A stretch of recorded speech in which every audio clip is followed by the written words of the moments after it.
It is such an honor to have Jeff Sandefer on the podcast today to talk about his experience as co-founder, along with his wife, Laura, of the fast-growing microschool network, Acton Academy. Jeff and Laura launched the first Acton Academy in Austin, Texas in 2009. Today, there are over 300 independent Acton Academies worldwide, serving thousands of learners. I love profiling Acton Academy founders on this podcast, including last week's episode with Danny Foltz-Smith, who created the third ever Acton Academy in 2013 in Los Angeles. And it's such a pleasure to have Jeff on the show today to share the origin story of Acton Academy and provide his thoughts on the future of decentralized, learner-driven education models. Jeff Sandefer, welcome to the Liberated Podcast. Thank you, Carrie. Great to be here. It's great to have you here. You know, you are a true entrepreneur, starting from when you were 16 years old. You've spotted opportunities and unmet needs and built successful businesses around providing value to others. I wonder if we could start by having you share a bit about your entrepreneurial journey that preceded your later experience as an education entrepreneur when you founded first the Acton School of Business and later Acton Academy. But what happened before then? Well, as you said, I started my first business at age 16, out working in the oil field. I think we can give it all sorts of polish, but the real truth was I had worked as a laborer in the oil field, and I was trying to get into air conditioning. So if you ran the company, that meant you get to work out of the pickup truck, and you got air conditioning. So I did start at 16. We hired coaches from our local high schools, and they hired the players underneath them. And we painted big silver oil field tanks all over West Texas. And to this day, it was the best business I've ever had because we had, I think, 80% profit margins. And, in one summer made $100,000 in profit, which in 1978 was a lot of money.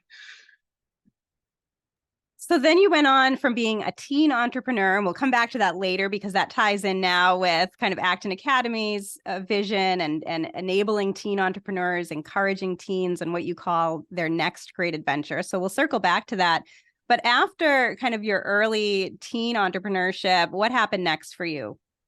Well, I was continuing in the oil business. I graduated with a petroleum engineering degree, and worked for a large oil company for a year, and then a small oil company for a year, and then went back to Harvard Business School. And when I graduated from Harvard in 1986, I started my own exploration company in the Gulf of Mexico. And we were very lucky, had great timing, had terrific people, and we turned $1 million investment into $500 million in profits in 4 years. So it was a great run. I found myself at age 29 with a lot more money than I would ever need. And I went back to lead Socratic discussions at the University of Texas MBA program for a year, really to kind of figure out what I wanted to do next. And that started 35 years as a Socratic teacher. So I really fell in love with leading discussions and being around young people. And, it was somewhat of a second career. So you spent some time teaching entrepreneurship at the higher education level. What then prompted you or inspired you to launch the Acton School of Business for an accelerated and Socratic MBA program? Yeah, so we were still running the MBA program, having a great time. I was still in business. And our two boys, Charlie and Sam, had been in Montessori school. And so it came time to kind of shift them to traditional school. I went to see the very best teacher in what was reportedly the very best traditional school in Austin. Our daughter was older and she was going there.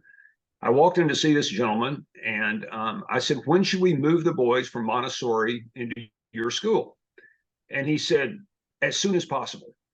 And I asked why. And he said, well, once they've experienced that kind of freedom, they won't want to be chained to a desk and lectured to all day. And I was taken aback. And so before I even thought about it, I blurted, well, I don't blame them. And this terrific teacher, a very tall man, he looked down at the ground and he didn't say anything for a long time. And I thought I'd offended him. He looked up and he had tears in his eyes and he shook his head and he said very softly, I don't either.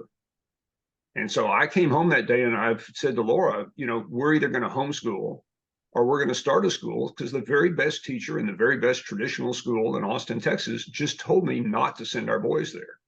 And so that was the launch of Acton. So that was the launch of Acton Academy at the K-12 or pre-K to 12 level.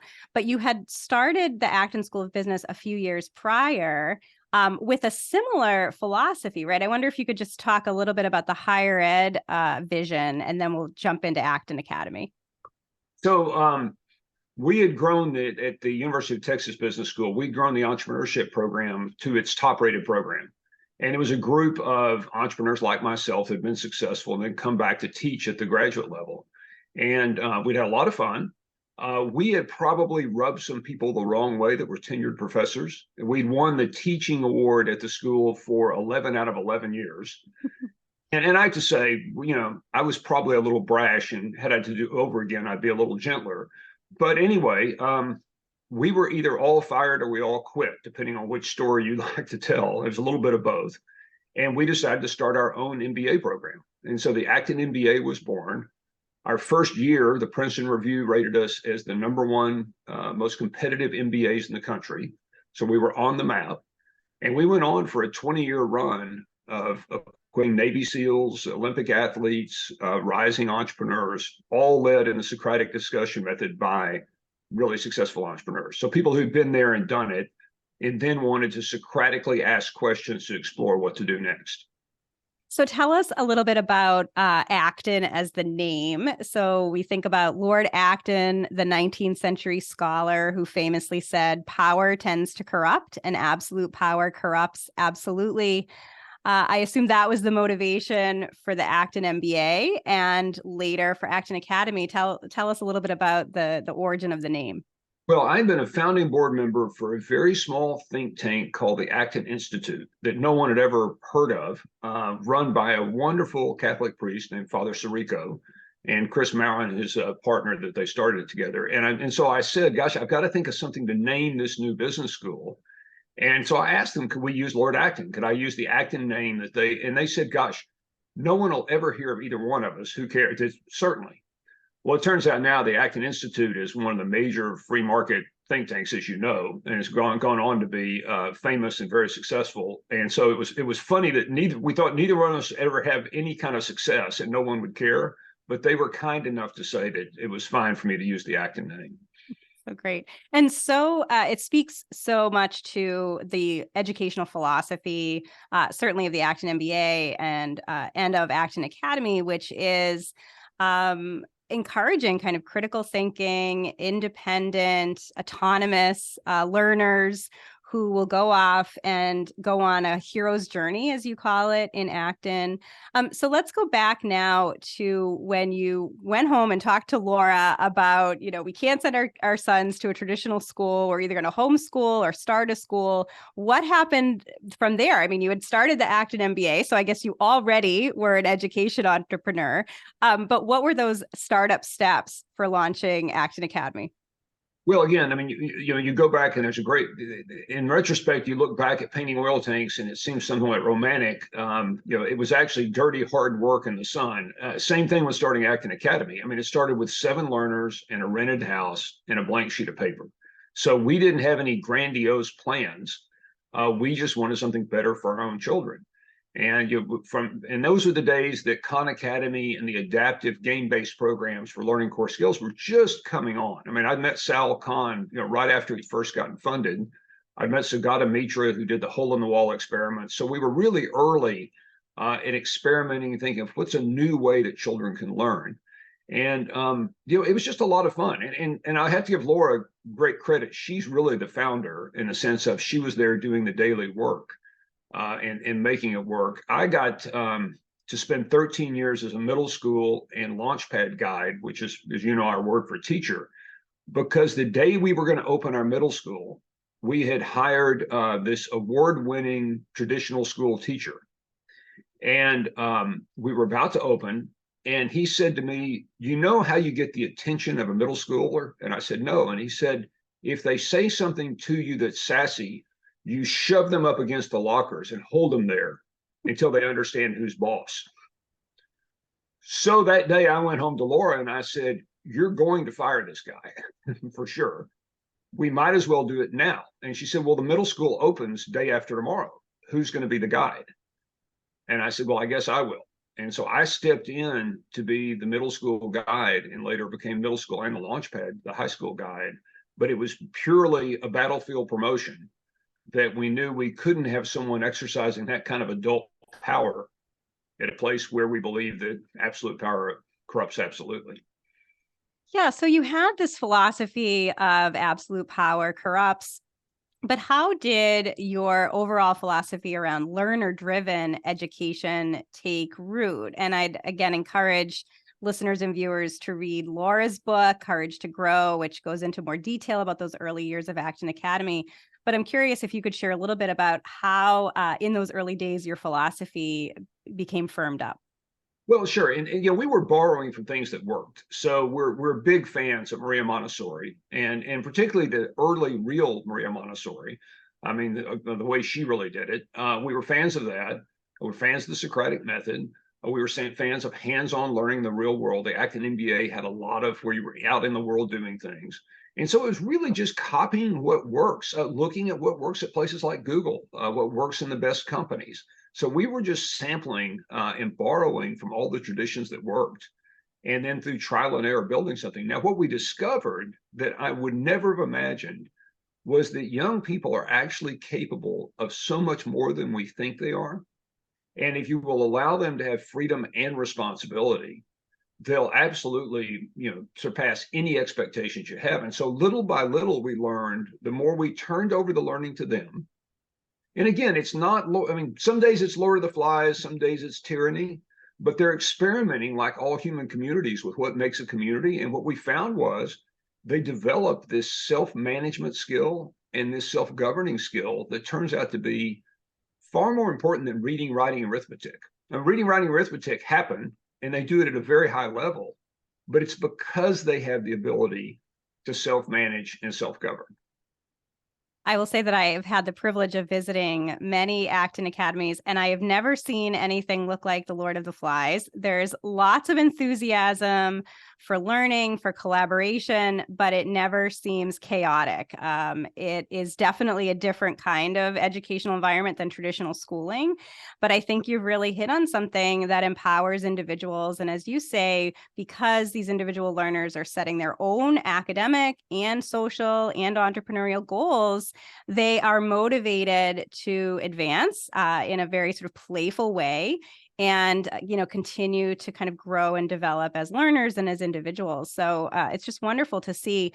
I wonder, you know, when did you start to think that you were going to scale Acton Academy, that it was going to be something more than just your Austin location? Yeah, well, again, you know, everything's been trial and error. So a dear friend of mine and former student who'd been a very successful entrepreneur in Latin America named Juan Bonifaci came to visit. And Juan's one of those people that's terrific with culture. So he can see the systems behind the systems are almost invisible.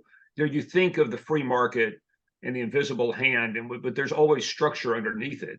And Juan saw that and he said, we've been open 18 months. And Juan said, you know, I have to have this for my children. Can I open one? Well, I trusted him. I knew the kind of person he was. So we just handed him a big stack of papers and off he went.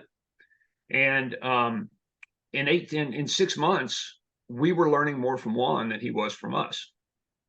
About that same time, Danny, who you had on your last podcast, said that she and Russ were moving to California because he'd gotten a terrific job with Wolfram Alpha, and that she wasn't moving unless she could start her own acting. So we handed Danny a stack of things, and soon we were learning more from her. And then about that same time, Heather Staker, who was Harvard professor Clayton Christensen's K-12 expert, came to visit from Hawaii. She named us one of the top, you know, new private schools in the country. But even more importantly, on her way back to Hawaii, she and her husband, who was then CFO of Hawaiian Airlines, called us from the airport at DFW when they were changing planes and said, we decided to move our family from Hawaii to Texas because they have to go to this school. So all of a sudden it was like, we may actually have something interesting. Maybe we should have 10 of these laboratories experimenting with each other, and that'll make our campus better. And then, 10 became 20, became 50, and it just got its own momentum. And we started looking for ways to make it into more of a kit so more people could use it. But all by trial and error. And what do you think it is about the Acton model and learner-driven education that caught everyone's attention, that really made people, relocate to Austin or want to open another school in another state because they were so attracted to the Acton model? What is the special sauce? Well, I think there's two different things. I think there is the sense of the hero's journey. And by that, I mean, this story that we all read, whether it's a novel or it's a Marvel movie, it's the human condition of, I see the Holy Grail. There's something I want to get done. I'm going to cross the threshold to adventure. I'm going to go. I know there's going to be monsters on the path. And whether I reach the Grail or not, I'm going to be changed in the process. There's a sense of adventure everyone has. Then there's something even different. If you see an Acton in operation and you see what these young people can do, you can't unsee it. I mean, once you've seen it and you see, now, I know you said that you haven't seen Lord of the Flies. I think it's always a hot mess. The network is always a hot mess. We run the entire network with one employee, and Laura and me. And so it's very decentralized. We have campuses that perform better and worse and then change because but all of human civilization is a hot mess. And anyone who's ever run a company, they don't run smoothly. Humans are hard. And so, that's what makes the learning explode. But you watch these young people, and they are every bit as good as the best performer in my Harvard Business School class. I mean, I would put up any of our high schoolers against the people I graduated with who were very talented. Young people are just incredible. So once you see that, you can't unsee it. Yes. And, I think it's just that there's this positive energy in the Acton space. There's nothing like the viciousness in Lord of the Flies. It's all very, very, very collaborative, very positive, so much focused on the team, as well as the individual. Your whole idea of freedom balanced with responsibility shines through. So I just think it's such a wonderful learning environment. They're all so different in operation, and yet you can really tell when you walk into an Acton Academy that has that same ethos, that same culture, and really a special place, which is why it's growing leaps and bounds. So maybe we can talk a little bit about that. Obviously, you started the first Acton in 2009, one of the earliest micro school networks to gain traction. And I had been following, the kind of growth and diversification of microschooling and homeschooling and alternative education in the couple of decades preceding 2020. You were, of course, one of those networks that was gaining traction. What has happened over the past several years to really accelerate the growth and popularity of these alternative education models in general, do you think, and of Acton Academy in particular? I don't know in general. I mean, there's all sorts of themes you could point to, but I'll say specifically for us, we've just continued to double down on the learner-driven part and to ask ourselves, how can we hand over more freedom and more responsibility to 6, 7, and 8-year-olds? Now, not every 8-year-old can run a studio because some 8-year-olds are really talented at math or art or something else. Some are really talented at leadership. But what we keep finding is the more we hand over freedom and responsibility, we'll find these very special children. Every single one of them is a genius. They're just geniuses at different things. Some of them are geniuses at running a studio. But then they can by being role models and recipes, they can show the other learners how to become leaders. And then it spreads and it's infectious. So I think what's worked for us is we continue to double down on that. And it's, you and I've had the conversation before. We're different than many micro schools because an Acton at its kind of maturity will have 140 or so learners. And what you see is there's a group of high schoolers who are all in the same cohort, so different ages. There's a group of middle schoolers, there's a group of elementary, and a group of preschoolers. But they're all like one big neighborhood. They're all working together. And you see the high schoolers going down into the middle school and the elementary going up to the high school. So it really feels like an old-fashioned neighborhood, or it feels like maybe a county fair where there's different things you can go do with your friends, and some are hard. And so it's just got a different feel. It's not really a school at all. It's the tribe in the neighborhood feel that makes it work. And so I think That's what we've doubled down on. And we continue that adults continue to play smaller and smaller roles, because when we've got a group of launch padders, if you've got 25 launch padders, you could run the world with 25 launch padders. So you can certainly run an Acton with that. So the more responsibility we give them, the more they step up.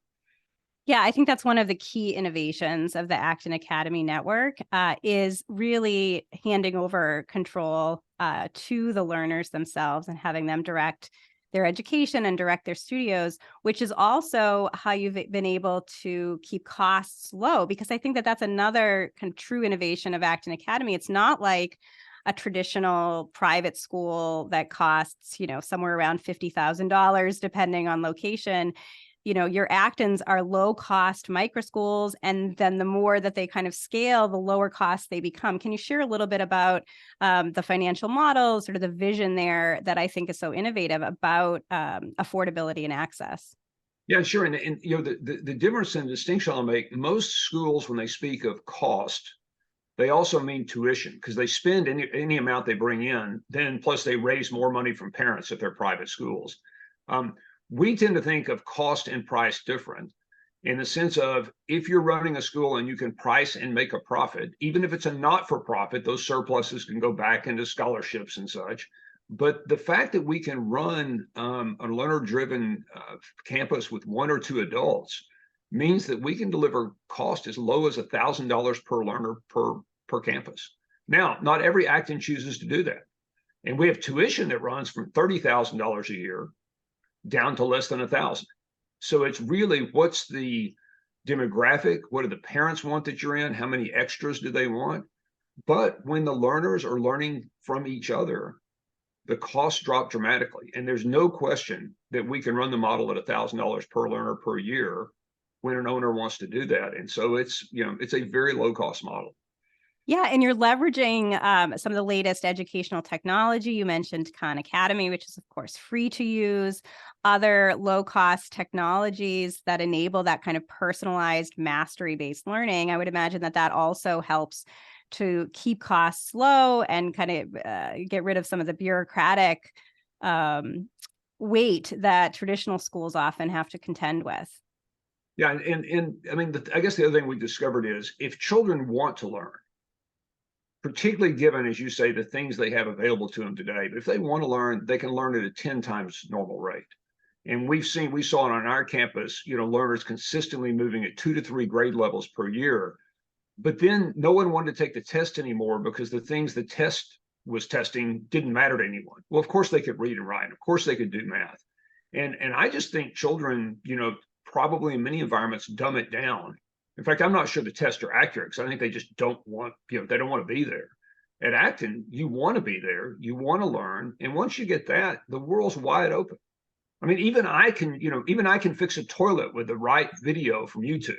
And I'm incompetent at doing something like that. So in the world today, there are recipes and there are examples out in the world, if you want to do something, that it's incredible what you can accomplish. And you already have some social proof, right? You already have kind of your earliest batch of graduates that are off on their own great adventures. And I wonder, if you can speak to that a little bit, about how that has contributed to the growing popularity and embrace of the Acton model. Well, we're really careful, and all the owners are careful not to use the success of our launch padders as social proof, because it tends to attract parents then that want to see if their kids can get into Harvard or MIT. And we've had Acton learners get into all the top schools. That's not really an issue. Our issue is, we care more that they're where they want to be, doing what they want to be. And so we're going to celebrate the choices they make, whatever they are. If they want to be the world's best plumber, that's great. If they need to go to a college because there's some reason they have to have a degree, that's too. We're increasingly seeing, though, that our learners don't need college. And I will tell you, just as a father, our sons are in 2 hyper competitive elite colleges.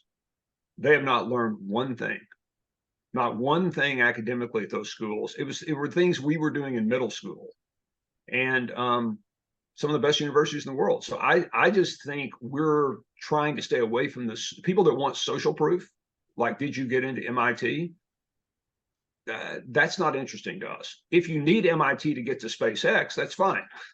But I think our learners don't. I think they can go directly into high-paying jobs, and they are going directly into things they want to do in life. But we're careful not to use them. I mean, that's their victory, not ours. Yeah, I mean, maybe it's just showing that, a young person can graduate from an alternative educational environment and be successful in whatever path they choose. They can be literate and numerate. They can achieve excellence in career or college, or both, depending on what matters to them, which may get us to sort of this next question. And one of your latest initiatives with Acton and beyond is NGA, the next great adventure. So could you tell us a little bit about that? Sure. So this is an outgrowth from the Acton MBA and the Navy SEALs Olympic athlete type. So we did this at the MBA, and we're bringing it now to the academy. And it's the idea of finding a calling, or that's kind of scary to young people. So we talk about a next great adventure. What are you going to do for the next 6 months to 2 years? And are you going to, what industry are you going in? What's your superpower skill? What kind of culture or environment do you want to be around? And really declaring, here's what I'm going to go do to change the world, bringing in a group of people that can help you and making a pitch like a TED Talk like, and really saying, here's where I'm going to be competent. Because I think where the world's going to divide is in between the people that are competent and the people who are seeking prestige. And our graduates are competent. They can go do something. The next great adventure allows them to say exactly what they're going to do and then to ask for help. And so we'll do a couple of hundred Next Great Adventure talks, videos this spring, Acton graduates, other college graduates. And it's our way of saying, whether you need college or not, you need a direction in life. You need a GPS for life. That's what it really is. And to be able to prove to people that you really care. We had one recently.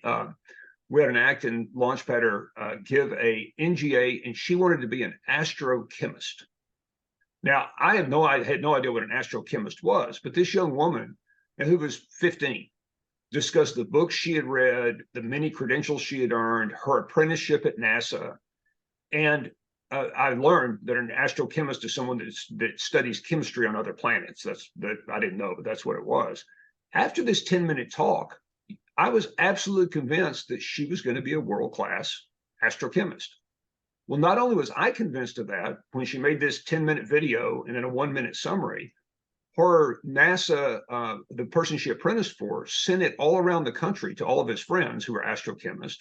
And now she has all these offers from people who want her to have fellowships at age 15, 16, 17. So she's on her way to be an astrochemist. But first she had to know that's what she wanted to do.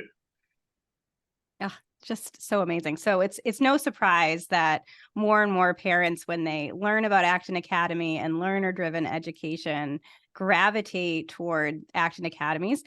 But you also have founders and prospective founders gravitating as well. You maybe could tell us a little bit about what you have in terms of application volume from prospective founders, and what do you look for when selecting individuals to launch their own Acton Academy? So selection's hard because we have a lot of auditions, a lot of people who want to be founders. We've had 4,000 auditions since the first of the year. We have 18,000 in total, and we can only launch 50 to 100 new Actons a year. So that means we have to be super selective. We're looking for people who want to do this for their own children. They want to have some real skin in the game, like my own children are going to attend my Acton. We're looking for people that have had entrepreneurial success. We know they can run something. And, we're looking for people who believe in the hero's journey. And so, it's a very competitive process, and their owners are fabulous that we have. And I think the best thing about being an Acton, besides getting to be around the learners, is the owners and the network of 300 people. They are, they're in it for the right reason. They're in it for their own children. They're in it to serve their community. They're in it to change the world. And they are very highly competent people. And a lot of fun. So what do you see over the next, say, 5 to 10 years for Acton Academy specifically? And then I'll push you to talk a little bit about the kind of decentralized education landscape more generally. Where do you think we're going? Well, I think at Acton, we've thought for a long time that we would project we'll end up with at least 1,000 campuses. So that would be 1,000 campuses with 130,000 or so learners. Now, frankly, that's a drop in the bucket, right? I mean, there are 50 million K-12 learners just in the United States. In Acton now, we're in 26 countries already. So if you look at the world, it's even a much bigger pie. So we're always going to be a very small piece of the pie. Acton's not for everybody. There's a lot of other great models, but I think we'll end up being, somewhere around 1,000 campuses. Our hope is that we can get the Next Great Adventure program offered to high school age learners outside of Acton. So we're hoping that will spread. The Children's Business Fair, which we haven't talked about, but where young people go off and start their own businesses, we're now in over 500 cities with that, and we serve 94,000 young entrepreneurs. So we're hoping that the Next Great Adventure will be kind of outside of Acton Academy, but I think the Academy will end up being about 1,000 campuses.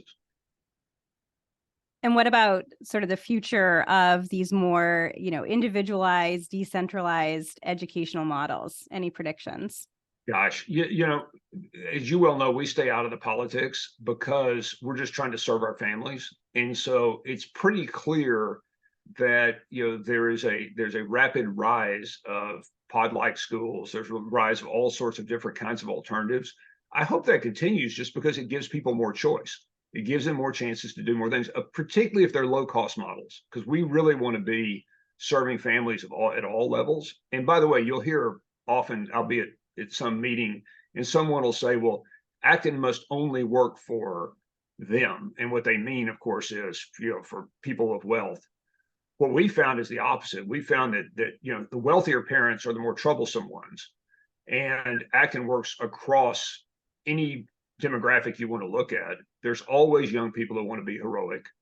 And there's also people who don't want to be heroic, right? And that's fine. They can go somewhere else. But we've really found that IQ doesn't matter. It's grit and resilience and wanting to get in the fight. And there's plenty of young people all across any demographic that want to do that. Yeah, I really think the low cost piece of these modern microschools is the truly innovative factor. It's what makes them so disruptive. It's certainly the models that I profile on this podcast are all low cost. They, are really geared towards accessibility to families in all kinds of ways. So I think that that's a key part of this. And I think that we'll continue to see that growth over the coming decades. So I have a lot of prospective education entrepreneurs who listen to my podcast, whether these are folks who want to start an Acton Academy or their own independent microschool or hybrid homeschool or pod school. What advice do you have for an education entrepreneur looking to launch their own program? Oh, gosh. I'm not big on, I'm a Socratic teacher, so I ask questions instead of giving advice. I think the question I would ask is, are you willing to go on your own hero's journey? Which means being willing to trust young people and offer them choices. And so it doesn't mean trust them to go do whatever they want. It means you keep offering choices till they build their own way of learning. And I've found it hard. It takes a lot of patience, just like being a parent takes patience. I mean, you have to really offer your child choices and be prepared to let them become who they're going to become.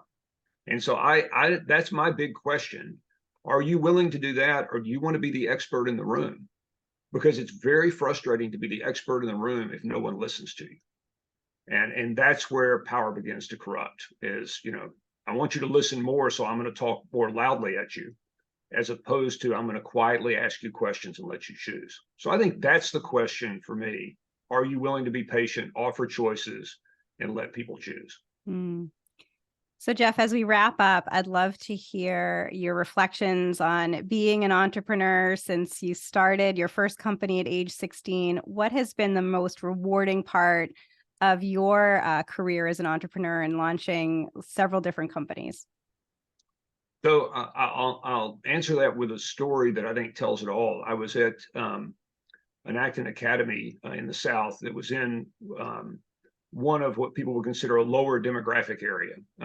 We don't think like that, but that would describe what it was. And I went to the door, and this young man met me, and he welcomed me in, and he handed me a copy of Laura's book.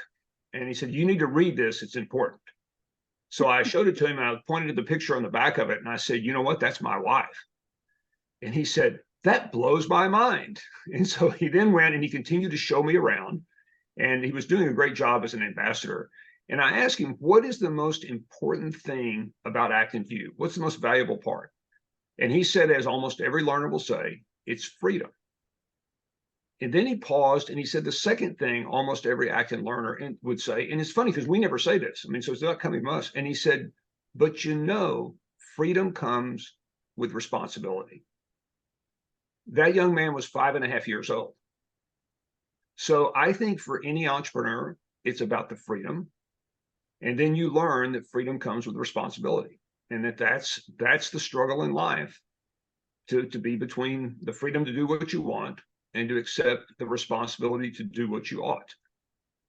So that's entrepreneurship to me. Great. So, Jeff, if my listeners and viewers want to learn more about Acton Academy, what is the best way for them to do that? Sure, they can just Google Acton Academy and go to actonacademy.org and learn more. The best way is to read Laura's book, Courage to Grow. And if last I checked, I think the Kindle is even free. So you can go, or it's not very expensive. So Laura's book, if you read the first 10 pages, will tell you whether you want to launch an Acton or not. And even if you don't, we'll give you a good roadmap for launching something else. So I think her book is terrific. I've also got a TEDx talk. If you Google my name and TEDx, there's a TEDx talk that gives a pretty good overview of how the Acton method works. And a great video on the actonacademy.org website that also can give parents and prospective entrepreneurs a taste of this model. I hear from many of the founders of Acton Academies that I've had on the podcast, they say that they did one of those things, either your TED Talk or the Acton Academy video or Laura's book. And they say it's like the toothpaste is out of the toothpaste tube and they're off to the races. They can't stop thinking about this model. They have to have it for their kids. So truly inspiring not only these individual learners, these heroes on their own journey, but inspiring parents and entrepreneurs as well. So Jeff Sandefer, thank you so much for all you've done in creating Acton Academy and helping to really transform education in this country and abroad. And thank you so much for being on the Liberated podcast. Thank you, Carrie. Thanks for having me.